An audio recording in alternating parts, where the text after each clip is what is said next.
Hello Dreamers! Welcome to the Live the Dream series. In this series, we learn about St. John Bosco's life as stated in the Memoirs of the Oratory, or MO for short. Today, we will talk about Chapter 11. Chapter 11 is entitled Various Events. In this chapter, Johnny acquired new skills in bartending. He and his companions avoided a tragedy, but one of his companions didn't. Naalala niyo pa ba si John Baptist Mata? Yung anak ng landlady ni Johnny na naging mahusay sa school kasi tinulungan siya ni Johnny. Nakapagtapos na siya ng pag-aaral, kaya bumalik na siya at ang nanay niyang si Lucy sa Castelnuovo. Dahil dito, kinailangan na rin ni Johnny na lumipat ng tirahan. Bukod dito, minabuti na rin ni Johnny na lumipat para mas maging malapit siya sa teacher niyang si Father Banaudi at para na rin matulungan ang malayo nilang kamag-anak na si Joseph Pianta na nooy nagpunta sa Kerry para magbukas ng cafe. Si Joseph ay kapatid ni Lucy na landlady na dating landlady ni Johnny. May dalang kaunting panganib yung paglipat ni Johnny kasi may mga customer sa cafe na palaging nagbibilyar, nagsusugal, nagsasayang ng oras, gumagamit ng offensive language. Pero hindi naman nangamba si Johnny kasi patuloy pa rin ang pakikipagkaibigan at ang pagsama niya sa kanyang good companions. Kapag tapos na si Johnny sa homework niya, usually, ang dami pa niyang free time. Kaya naman nagbabasa siya ng classic Italian or Latin literature or books. Minsan, tumutulong din siya sa cafe bilang isang bartender. Gumagawa siya ng iba't ibang drinks. Pagkalipas ng kalahating taon, marunong na siyang maghanda ng kape at ng tsokolate. Marami na rin siyang alam na iba't ibang recipes for different drinks and for different desserts. Dahil sa pagtulong ni Johnny, hindi kalaunan, pinayagan na siya ng landlord niya na tumira doon ng libre. Inofferan nga din siya na mag-work na full-time sa cafe. Pero alam ni Johnny na ginagawa lang niya ang bartending for fun and relaxation. He knows that his priority is studying. Kaya alam niyang ito ang dapat niyang ipagpatuloy na gawin. Professor Banaudi was a model teacher for Johnny and his classmates. Kahit hindi siya gumagamit ng corporal punishment, nakuha niya ang respeto at pagmamahal ng mga estudyante niya. Minahal ni Professor Banaudi yung students niya na para bang sarili niyang mga anak.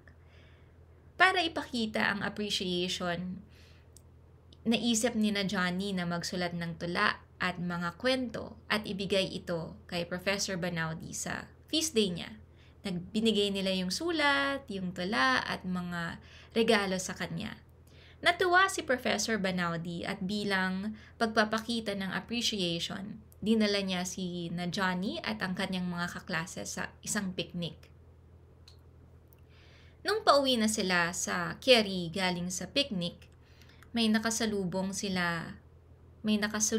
Professor Banaudi na isang lalaki na hindi kilala ni na Johnny. Sumama si Professor Banaudi sa lalaking ito, kaya naman naiwan si na Johnny sa daanan. At habang pauwi sila, na-meet nila ang isang mag-aaral na mas matanda sa kanila. Niyaya sila nito na mag-swimming sa Fontana Rosa na mga 1.6 kilometers ang layo sa Kerry. Hindi sumama si Johnny at yung iba niyang kaibigan because he was against the idea. Umuwi siyang kasama yung iba pero mayroon ding mga sumama sa swimming. Pagkaraan ng ilang oras, may nagbalita kina Johnny na ang kaibigan nilang si Philip ay nalunod at namatay.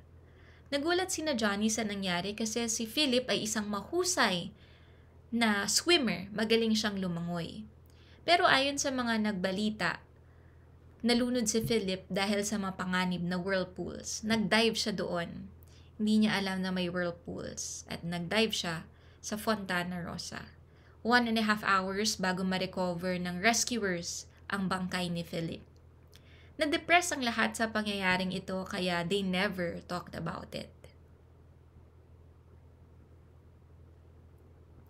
Narito ang reflection question na pwede nating pagnilayan para sa Chapter 11. Sa paglipat ni Johnny ng tirahan, he was somehow surrounded by people na pwedeng maging bad influence sa kanya. Pero, hindi siya nagpaapekto sa mga taong ito kasi yung companions pa rin naman niya yung kasama niya. Pero ikaw, paano ka nakakaiwas sa bad influence? O paano mo sinisigurado na hindi ka may impluwensyahan ng iba na gumawa ng masama? Magkita-kita po ulit tayo sa Chapter 12. Huwag po nating kalimutang mag-alay ng isang Aba Ginoong Maria para sa video series na ito. At huwag din po nating kalimutan na i-share ang video na ito para matutunan ng iba ang tungkol sa buhay ni St. John Bosco at mas marami pang ma-inspire sa buhay niya. At huwag po nating kalimutang managinip, mangarap, at manalangin. And don't forget to live the dream. St. John Bosco, pray for us. Mary, help of Christians, pray for us. If there's one thing I can do, let me leave the dream